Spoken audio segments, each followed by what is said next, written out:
அனைவருக்கும் வணக்கம். இந்த கிளாஸில் நாம லேண்ட் ரிஃபார்ம்ஸ் பற்றி பார்க்க போகிறோம். Land reforms, நிலச்சீர்திருத்தம்.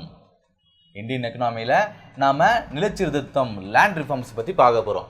ஏன் இந்த லேண்ட் ரிஃபார்ம்ஸை கொண்டு வந்தாங்க அப்படின்னா, சுதந்திரம் அடைந்த காலகட்டத்தில் நிலங்கள் ஒரு குறிப்பிட்ட மக்கள்கிட்ட மட்டும்தான் அதிகமாக இருந்தது.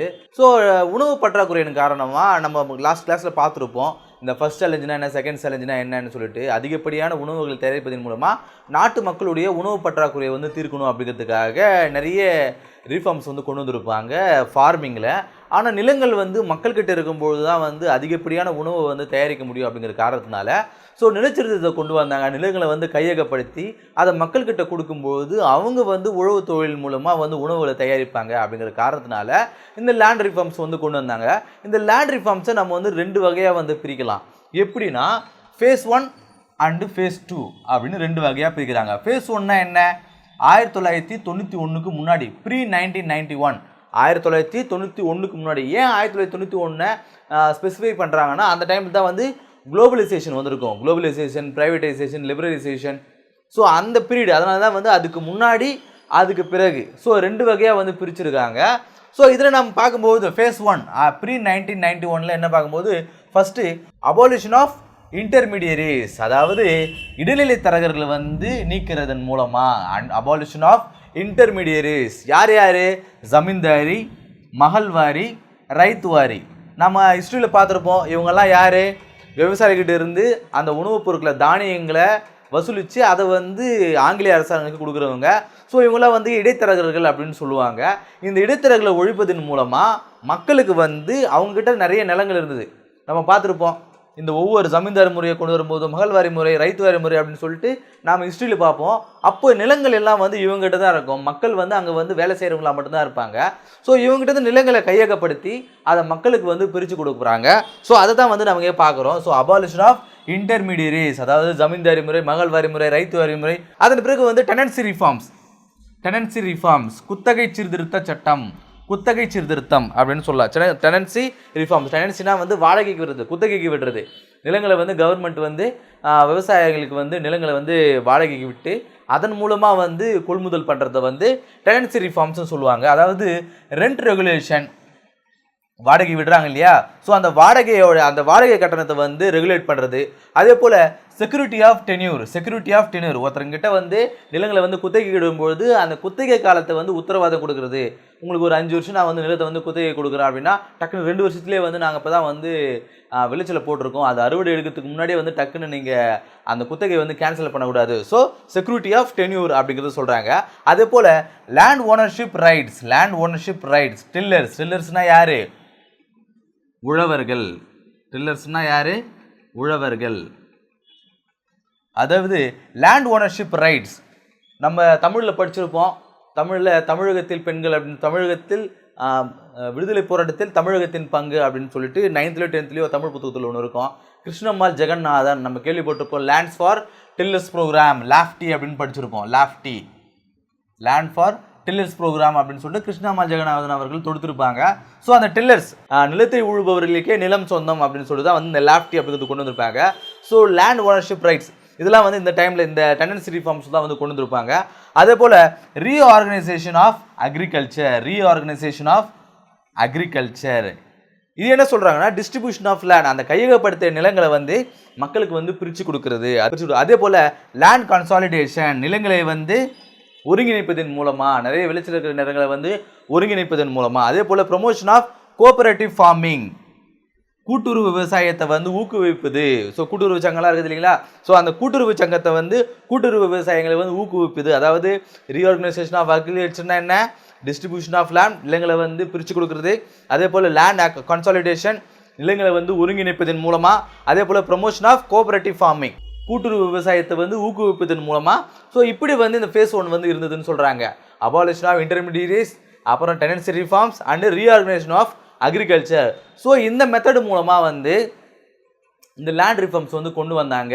விவசாயத்தை அந்த ஃபஸ்ட் நம்ம பார்த்துருப்பில்ல, ஃபஸ்ட் சேலஞ்சில் எப்படி உணவுப் பொருட்கள், ஸோ அவைலபிலிட்டி ஆஃப் ஃபுட் ஆக்சஸ்ன்னு பார்த்துருப்போம்.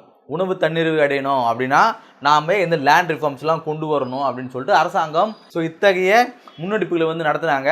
ஆனால் இந்த திட்டம் ஃபெயிலியர்.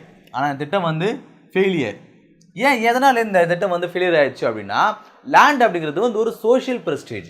லேண்ட் அப்படிங்கிறது ஒரு சோஷியல் ப்ரெஸ்டீஜ். யாரு? மக்களுக்கு. என்கிட்ட இத்தனை ஏக்கர் நிலம் இருக்குது, என்கிட்ட இத்தனை ஏக்கர் நிலம் இருக்குது அப்படின்னு சொல்லுவாங்க இல்லையா? ஸோ அதுதான் வந்து மக்களுக்கு வந்து சோஷியல் ப்ரெஸ்டீஜாக இருந்தது. ஸோ அந்த நிலங்களை வந்து கவர்மெண்ட் வந்து கையகப்படுத்தும் பொழுது அது தங்களை வந்து அவமானப்படுத்துறதா வந்து நினச்சாங்க. நம்ம பார்த்துருப்போம் பாலிட்டியில், இந்தியன் பாலிட்டியில் படிக்கும்போது ஃபண்டமெண்டல் ரைட்ஸ் இருக்கும். அந்த ஃபண்டமெண்டல் ரைட்ஸில் வந்து ஒரே ஒரு ரைட்ஸை மட்டும் ரிமூவ் பண்ணியிருப்பாங்க. அதான் வந்து ப்ராப்பர்ட்டி ரைட்ஸ். ப்ராப்பர்ட்டி ரைட்ஸ், சொத்துரிமை, ப்ராப்பர்ட்டி ரைட்ஸ் மட்டும் ரிமூவ் பண்ணியிருப்பாங்க. முதல்ல கொடுத்துருப்பாங்க. அதுக்கப்புறம் வந்து 1978 44வது அமெண்ட்மெண்ட் மூலமாக அதை வந்து ரிமூவ் பண்ணியிருப்பாங்க. அதை வந்து ஃபண்டமெண்டல் ரைட்ஸாக இருந்ததை கான்ஸ்டியூஷனல் ரைட்ஸாக வந்து மாற்றிருப்பாங்க. இதனால தான். ஸோ ஃபண்டமெண்டல் ரைட்ஸாக இருந்தது, சொத்துரிமை வந்து எங்களுடைய அடிப்படை உரிமையாக இருந்தது.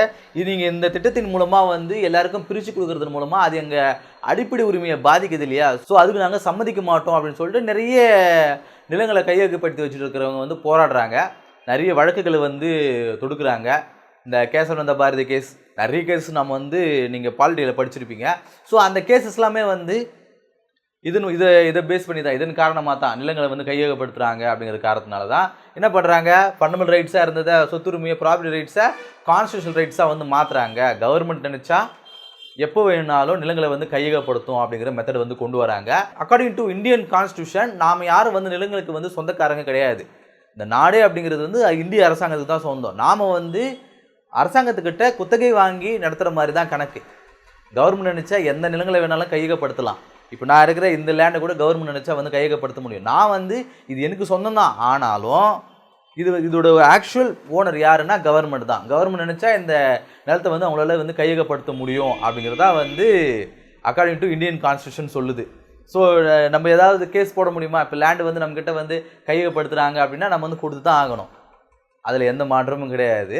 ஸோ அது மாதிரி தான் சொல்கிறாங்க. ஸோ இது வந்து ஒரு ஃபெயிலியர் மாடலாக இருக்குது. சோஷியல் ப்ரெஸ்டீஜாக இருக்கிறதுனால இது வந்து ஃபெயிலியராக இருந்தது. எந்த அளவுக்கு ஃபெயிலியர்னா, இது வந்து ஒரு 6% தான் வந்து சக்ஸஸ் ஆச்சு டோட்டல் மெத்தடில். அந்த டோட்டல் லேண்டில் ஒரு 6% தான் வந்து இதன் மூலமாக வந்து அந்த லேண்ட் ரிஃபார்ம்ஸ் வந்து கொண்டு வர முடிஞ்சுது அப்படின்னு நம்ம இங்கே பார்க்குறோம். அடுத்த வந்து ஃபேஸ் டூ போஸ்ட் 1991 உலகமயமாக்கல், தாராளமயமாதல், இதெல்லாம் வந்து இந்த 1991 தான் கொண்டு வந்தாங்க. ஸோ இங்கே எக்கனாமிக் ரிஃபார்ம் வந்து ஸ்டார்ட் ஆச்சுன்னு சொல்கிறாங்க. 1991 எக்கனாமிக் ரிஃபார்ம்ஸ் வந்து ஸ்டார்ட் ஆயிடுச்சு. என்னென்னலாம் கொண்டு வந்தாங்க? நிலங்களை சார்ந்து டிஜிட்டல் மேப்பிங் வந்து கொண்டு வந்தாங்க. டிஜிட்டல் மேப்பிங், நம்ம இந்த கம்ப்யூட்டர் சிட்டா பாட்டாலாம் நம்ம வந்து கம்ப்யூட்டர் எடுக்கிறோம் இல்லையா? ஸோ இது மாதிரி டிஜிட்டலைஸ் பண்ணாங்க. எப்போனா 1991 அதுலேருந்து ஸ்டார்ட் ஆச்சு. அதே போல் speedy process of land acquisition, அதாவது நிலங்களை கையகப்படுத்துறது வந்து ரொம்ப விரைவாக வந்து இருந்தது. அதே போல் டிரான்ஸ்பரண்ட்டாக இருந்தது. நிலங்களை கையகப்படுத்துறது வந்து ரொம்ப ஃபாஸ்ட்டாக இருந்தது அந்த ப்ராசஸ் எல்லாம் அப்படின்னு சொல்கிறாங்க. அதே போல் எஃபெக்டிவ் லேண்ட் லீசிங் பாலிசி என்ன சொல்கிறாங்க? மக்களுக்கு வந்து நிலங்களை வந்து விழுவர்களுக்கு நிலங்களை வந்து குத்தகைக்கு விடும் பொழுது அவங்க வந்து அது ரொம்ப அட்டாச் ஆகாத மாதிரி வச்சுக்கோங்க. நிதி ஆயோக் 2016 நிதி ஆயோக் என்ன சொல்லுது அப்படின்னா, நிலங்களை வந்து மக்களுக்கு, உழவர்களுக்கு வந்து குத்தகை கொடுக்கும்போது அவங்க வந்து அந்த நிலங்களோட ஒரு அட்டாச்மெண்ட்டை, பர்சனல் அட்டாச்மெண்ட் இல்லாமல் அவங்களுக்கு அது இன்கம் வர மாதிரி பண்ணுங்கள். ரொம்ப அட்டாச்மெண்ட் இருக்காத மாதிரி பார்த்துக்குங்க, இல்லைன்னா அது நாளைக்கு நிறைய ப்ராப்ளங்களை வந்து கொண்டு வரும் அப்படின்னு மாதிரி 2016 வந்து நிதி ஆயோக் வந்து சொல்லுது. ஸோ நம்ம பார்த்துருப்போம் இந்த லேண்ட் ரிஃபார்ம்ஸ் வந்து ஒரு ஃபெயிலியர் மாடல் அப்படின்னு பார்த்துருப்போம். ஏன்னா 6% தான் வந்து இதால் வந்து இந்த லேண்ட் ரிஃபார்ம் வந்து கொண்டு வர முடிஞ்சுது அப்படின்னு பார்த்துருப்போம். நம்ம லாஸ்ட் கிளாஸில் கிரீன் ரெவல்யூஷன் வந்து பார்த்துருப்பாங்க. கிரீன் ரெவல்யூஷன் வந்து ஒரு சக்ஸஸ்ஃபுல் மெத்தட் அப்படிங்கிறது, லேண்ட் ரிஃபார்ம்ஸ் வந்து அந்தளவுக்கு வந்து ஒரு ஃபெயிலியர் மாடல் அப்படின்னு பார்த்துருப்போம். ஸோ அதுக்கு ரெண்டுக்கும் இடையில் இருக்கிற வித்தியாசங்கள் என்ன அப்படின்னு பார்க்கும்போது, land reforms versus green revolution அப்படின்னு பார்க்கும்போது, ஓனிங் கேஸ்ட் லாபிஸ் என்னன்னா, ஒரு கிரீன் ரெவல்யூஷனில் வந்து நமக்கு வந்து அந்தளவுக்கு வந்து இந்த கேஸ்ட் பேஸ்டாக வந்து இருக்காது. அது வந்து அந்தளவுக்கு வந்து சோஷியல் ப்ரெஸ்டீஜ் கிடையாது. ஆனால் லேண்ட் ரிஃபார்ம்ஸ் அப்படிங்கிறது ஒரு சோஷியல் ப்ரெஸ்டீஜ். நீங்கள் வந்து ஒரு விவசாய மெத்தடை வந்து ஃபாலோ பண்ணிட்டு வரீங்க, அந்த விவசாய மெத்தடை எடுத்துகிட்டு நாங்கள் ஒரு விவசாய மெத்தடை கொடுக்குறோம். ஸோ அதன்படி நீங்கள் வந்து விவசாயம் செய்யும்போது அதிகப்படியான விளைச்சலை நீங்கள் வந்து எடுக்கலாம் அப்படின்னா அது வந்து சோஷியல் ப்ரெஸ்டீஜ் வந்து பாதிக்காது. பரவாயில்ல, நமக்கு இன்கம் தானே, நம்ம பண்ணுவோமே அப்படின்னு சொல்லிட்டு எல்லாரும் அது வந்து முன்னெடுப்பு செய்வாங்க. ஆனால் லேண்ட் ரிஃபார்ம்ஸ் அப்படிங்கிறது உங்ககிட்ட நிறைய நிலம் இருக்குது, நீங்கள் அதை வந்து எல்லாருக்கும் வந்து பிரித்து கொடுங்க, எல்லாருக்கும் சமமான நிலம் இருக்கணும் அப்படிங்கிறது வந்து சோஷியல் ப்ரெஸ்டீஜாக பார்க்கப்பட்டது. ஸோ அதனால் அந்த கேஸ்ட் லாபிஸ் ஸோ இந்த லேண்ட் ரிஃபார்ம்ஸை கொண்டு வரணும்னா ஃபஸ்ட்டு வந்து நம்ம ஒழிக்க வேண்டியது கேஸ்ட் சிஸ்டம் தான். கேஸ்ட் சிஸ்டத்தை ஒழிச்சா மட்டும்தான் இந்த லேண்ட் ரிஃபார்ம்ஸை வந்து கொண்டு வர முடியும் அப்படின்னு சொல்கிறாங்க. ஏன்னா கேஸ்ட் இருந்தால் தானே வந்து நீ உயர்ந்தவன் நான் தாழ்ந்தவன் அப்படிங்கிற அந்த மெத்தட் இருக்கும். ஸோ இந்த சமூகத்தை சேர்ந்தவங்க மட்டும்தான் வந்து நிலங்களை வச்சுட்டு இருக்கணும், இந்த சமூகத்தை சேர்ந்தவங்க தான் வந்து நிலங்களை வச்சிருக்கக்கூடாது அப்படிங்கிற அந்த மெத்தட் இருக்கிறதுனால தானே இந்த லேண்ட் ரிஃபார்ம்ஸை வந்து கொண்டு வர முடியல. ஸோ கேஸ்ட் சிஸ்டம் வந்து ஒழிச்சா மட்டும்தான் லேண்ட் ரிஃபார்ம்ஸை வந்து கொண்டு வர முடியும் அப்படிங்கிறதுனால அது வந்து ஒரு ஃபெயிலியர் மாடலாக இருந்துச்சு. ஸோ கேஸ்ட் வந்து ஒழிக்க முடியாது அப்படிங்கிற காரணத்தினால இந்த லேண்ட் ரிஃபார்ம்ஸ் வந்து கொண்டு வர முடியல. ஆனால் கிரீன் ரெவல்யூஷனுக்கு அந்த மாதிரியான பாதிப்பு இல்லைன்றதால ஸோ அது வந்து சக்ஸஸ்ஃபுல் ஃபார்முலாவாக இருக்குது. அதே போல் enhanced food grain production. Enhanced food grain ப்ரொடக்ஷன்னா என்ன? ஸோ இந்த லேண்ட் ரிஃபார்ம்ஸை கொண்டு வர மூலிமா அவங்களுக்கு என்ன பெனிஃபிட்டு? எந்த பெனிஃபிட்டும் கிடையாது. உடனடியான பெனிஃபிட்ஸ் வந்து எதாவது இருக்குதானா? கிடையாது. ஆனால் கிரீன் ரெவல்யூஷன் மூலமாக இந்த ஃபுட் கிரெயின் ப்ரொடக்ஷன் அதிகப்படியான உணவு தானியங்கள் வந்து ப்ரொடக்ஷன் ஆகுது இல்லையா? ஸோ அதை மக்கள் பார்க்குறாங்க. ஸோ அதுக்கு நிறைய வரவேற்பு வந்து கொடுக்குறாங்க. உடனடியாக வந்து விளைச்சல் நிறைய வருது. ஸோ அதுக்கு நம்ம பார்த்துருப்போம், ஐலிங் சீட்ஸ்லாம் வந்து யூஸ் பண்ணியிருப்பாங்க, நியூ ஃபர்டிலைசர்ஸ் யூஸ் பண்ணியிருப்பாங்க, ஒரு ஆர்டிஃபிஷியல் வந்து இரிகேஷனை பயன்படுத்தியிருப்பாங்க. ஸோ இதன் காரணமாக அதிகப்படியான அவங்களுக்கு வந்து இன்கம் வரதுனால கிரீன் ரெவல்யூஷன் வந்து அவங்க ஆதரிச்சாங்க. ஆனால் லேண்ட் ரிஃபார்ம்ஸ் அப்படிங்கிறது நம்மகிட்ட இருந்து போகுது. ஒரு விஷயம் ஒரு இன்கம்மாக இருக்கும்பொழுது அது வந்து எல்லாருமே வந்து ஆதரவு கொடுப்பாங்க. அதே வந்து நம்ம வந்து அது செலவு பண்ணுறோம், ஒரு எக்ஸ்பெண்டிச்சராக இருக்கும்பொழுது அதுக்கு யாரும் வந்து நல்லது சப்போர்ட் பண்ண மாட்டாங்க இல்லையா? ஸோ லேண்ட் ரிஃபார்ம்ஸ் அப்படிங்கிறது தங்கிட்ட இருக்கிற நிலத்தை வந்து மற்றவங்களுக்கு கொடுக்குறது. கிரீன் ரெவல்யூஷன் அப்படிங்கிறது வந்து வருவாய் ஈட்டுறது. ஸோ அதனால் கிரீன் ரெவல்யூஷன் அப்படிங்கிறது ஒரு சக்ஸஸ்ஃபுல் ஃபார்முலா, லேண்ட் ரிஃபார்ம்ஸ் வந்து ஒரு ஃபெயிலியர் ஃபார்முலாவாக இருக்குது அப்படிங்கிறது நம்ம இங்கே பார்க்குறோம். அடுத்தது வந்து லேண்ட் ஹோல்டிங்ஸ்னால் என்ன அப்படின்னு பார்க்க போகிறோம். லேண்ட் ஹோல்டிங்ஸ்னால் என்ன நம்ம பார்த்துருப்போம். இந்த லேண்ட் ரிஃபார்ம்ஸில் ஒன்லி வந்து 6% ஆஃப் அந்த லேண்ட் ரிஃபார்ம்ஸ் தான் வந்து நடந்துச்சு அப்படின்னு சொல்லிட்டு, ஸோ அதன் மூலமாக ஃபார்மர்ஸுக்கு இருக்கிற அந்த நிலங்களை, அதாவது உழவர் நிலங்களை வந்து நாம் வந்து ஃபார்மர்ஸுக்கு பிரித்து கொடுக்கும்பொழுது உங்களுக்கு புரியும் அப்படின்னு நினைக்கிறேன். உதாரணத்துக்கு ஒரு 1000 ஏக்கர் இருக்குதுன்னு வச்சுங்களேன். ஒரு 1000 ஏக்கர் இதுதான் வந்து இந்தியா முழுக்க இருக்கிற விவசாய நிலம். நம்ம எளிமையாக வச்சுக்கோம் புரியுறதுக்காக. இதை வந்து ஒரு 500 பேர் இருக்காங்க. ஒரு 500 பேர் வந்து விவசாயிகள் இருக்காங்க. இதை வந்து நம்ம பிரித்து கொடுக்கும்போது ஒருத்தருக்கு வந்து 2 ஏக்கர்னு இருக்கும். ஒருத்தருக்கு 2 ஏக்கர்னு இருக்கும். அது இது எப்போ சொல்கிறேன், 1900 ரொம்ப எளிமையாக பார்த்துக்கோ, 2000 வச்சுக்கோ. 2000 வந்து ஒரு ஆளுக்கு வந்து 2 ஏக்கர் அப்படின்ற மாதிரி இருக்கும். ஸோ இவருக்கு வந்து இப்போ குழந்தை பிறக்கும் இல்லையா? அவருக்கு குழந்தை பிறக்கும்பொழுது இந்த 2 ஏக்கர் அப்படிங்கிறது இவங்களோட பிள்ளைக்கு ஆளுக்கு 1 ஏக்கர்னு கொடுப்பாரு. ஸோ இவங்களுக்கு குழந்தை பிறக்கும் இல்லையா? அந்த அவங்க ஆளால் 1 ஏக்கர் வச்சுருக்காங்க பாருங்கள். இவங்களுக்கு குழந்தை பிறக்கும்போது அவங்க அந்த 1 ஏக்கரை இவங்களுக்கு வந்து 0.5% பிரித்து கொடுப்பாரு இல்லையா? உங்களுக்கு புரியும் அப்படின்னு நினைக்கிறேன். ஃபஸ்ட்டு வந்து இந்தியா முழுக்க இருக்கிற விவசாய நிலம் அப்படிங்கிறது வந்து ஒரு 1000 ஏக்கரு. விவசாயிகள் அப்படின்னு பார்க்கும்போது ஒரு 500 பேர் அப்படின்னா இப்போ 2000 இந்த 1000 ஏக்கர் அப்படிங்கிறது வந்து ஒரு ஆளுக்கு 2 ஏக்கர்னு இருக்குது. ஸோ அதன் பிறகு 2010 அவருக்கு வந்து ஒரு குழந்தை பிறகுது.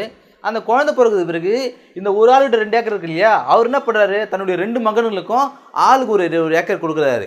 ஸோ ஃபஸ்ட்டு இருக்கும்போது முதல்ல ஒரு தனிநபர் விவசாயிகளுடைய அந்த லேண்ட் ஹோல்டிங் அப்படிங்கிறது வந்து 2 ஏக்கராக இருந்தது. அடுத்த தலைமுறையில் வந்து அது வந்து 1 ஏக்கராக மாறுது. அதுக்கு அடுத்த தலைமுறையில் வந்து அது வந்து அரை ஏக்கராக மாறுது. இதை தான் வந்து இவங்க சொல்கிறாங்க. ஸோ இங்கே பார்க்கும்பொழுது 2003 அந்த விவசாயிகளுடைய அந்த தனிநபர் ஹோல்டிங் அப்படிங்கிறது, விவசாய நிலங்களுடைய அந்த தனிநபர் ஹோல்டிங் அப்படிங்கிறது வந்து 0.725 ஹெக்டராக இருந்ததான். 2013 0.592 ஹெக்டராக இருந்ததான். 2019 0.512 ஹெக்டராக வந்து இருக்குது அப்படின்னு சொல்கிறாங்க. ஸோ இந்த டிக்ரீசிங்க்கு என்ன காரணம் அப்படின்னா, இந்த நிலங்கள், அந்த உழவு நிலங்கள் வந்து மக்களுக்கிட்ட இருக்கிற அந்த ஹோல்டிங் வந்து ஏன் வந்து குறையுது அப்படின்னு சொல்கிறாங்கன்னா, ஹை பாப்புலேஷன், மக்கள் தொகை பெருக்கத்தின் காரணமாக தான். ஒரு குடும்பத்தில் வந்து ஒரு 5 ஏக்கர் உழவு நிலம் இருக்குன்னு பொழுது ஒரு 5 பிள்ளைங்களை அவங்க பெற்றுக்கிறாங்கன்னு சொல்லும்போது அந்த நிலத்தை வந்து பிரித்து தான் வந்து கொடுக்க முடியும். ஸோ புரியுதுங்களா?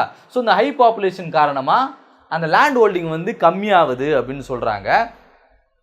ஸோ இதனால் வந்து ஒரு வீட்டில் வந்து ஒரு 5 பேர் இருக்காங்கன்னு வச்சுங்களேன். அவங்களுக்கு ஒரு 5 ஏக்கர் தான் இருக்குன்னா அந்த 5 பேரும் அந்த 5 ஏக்கரில் விவசாயம் செஞ்சு அவங்களுடைய வந்து வருமானத்தை வந்து ஈட்ட முடியாது. ஸோ அவங்களுக்கு வேறு ஒரு இன்கம் சோர்ஸ் வந்து நம்ம ஏற்படுத்தி கொடுக்கணும் அப்படிங்கிற காரணத்தினால கவர்மெண்ட் என்ன பண்ணுது, வேறு விஷயங்களை வந்து அவங்களுடைய ஃபோக்கஸை வந்து செலுத்துது. மக்களுக்கு வந்து வேறு விதமாக வந்து இன்கம் வந்து கொண்டு வரதுக்காக அரசாங்கம் வந்து சில முன்னேற்பாடுகளை வந்து செய்யுது. என்னென்ன செய்யுது? ஸ்மால் ஃபார்ம் டெக்னாலஜிஸ், அந்த குறைந்த நிலங்களில் எப்படி வந்து விவசாயம் செய்யலாம் அப்படிங்கிற அந்த மெத்தடை வந்து கொண்டு வராங்க. இந்த அரிசி, கரும்பு இதெல்லாம் வந்து பார்த்திங்கன்னா ஒரு லார்ஜ் ஸ்கேலாக வந்து பண்ணால் தான் இன்கம் வந்து கொடுக்கும். அப்படி இல்லாமல் நம்ம பார்த்துருப்போம், இந்த சிறுதானியங்களை வந்து அதிகப்படியாக வந்து கவர்மெண்ட் வந்து இப்போ கொண்டு வருகுது. நிறைய இரிகேஷனை பயன்படுத்தாமல் நிறைய இந்த வாட்டர் டேபிள் வந்து ரெடியூஸ் ஆகாமல் இருக்கிறதுக்காக நிறைய இந்த மில்லட்ஸ் மாதிரியான விஷயங்கள் வந்து கவர்மெண்ட் வந்து ஃபார்ம் பண்ண சொல்லுதுன்னு சொல்லியிருப்போம். ஸோ அதே மாதிரி தான் சொல்கிறாங்க, ஒரு ஸ்மால் ஃபார்ம் டெக்னாலஜிஸை வந்து கொண்டு வாங்க அப்படின்னு சொல்கிறாங்க. அதே போல் பூஸ்ட் நன் ஃபார்ம் பிஸ்னஸ், விவசாயம் இல்லாமல் வேறு விதமான பிஸ்னஸையும் வந்து மக்களை வந்து செயல்படுத்தணும் அப்படின்னு இங்கே சொல்கிறாங்க. விவசாயம் மட்டும் இல்லாமல் அந்த அந்த அந்த சின்ன நிலங்களில் எப்படி அவங்க விவசாயம் பண்ணி வருமானத்தை ஈட்ட முடியும். ஸோ அதனால் விவசாயம் இல்லாமல் வேறு தொழில்களையும் வந்து அவங்களுக்கு வந்து இன்கம் வர மாதிரி மெத்தட்ஸ் வந்து கொண்டு வாங்கன்னு சொல்கிறாங்க. அதே போல் டெவலப்மெண்ட் அனிமல் ரியரிங், நம்ம பார்த்துருப்போம் லாஸ்ட் கிளாஸில். அனிமல் ரியரிங்னா என்ன? கால்நடை வளர்ப்பு.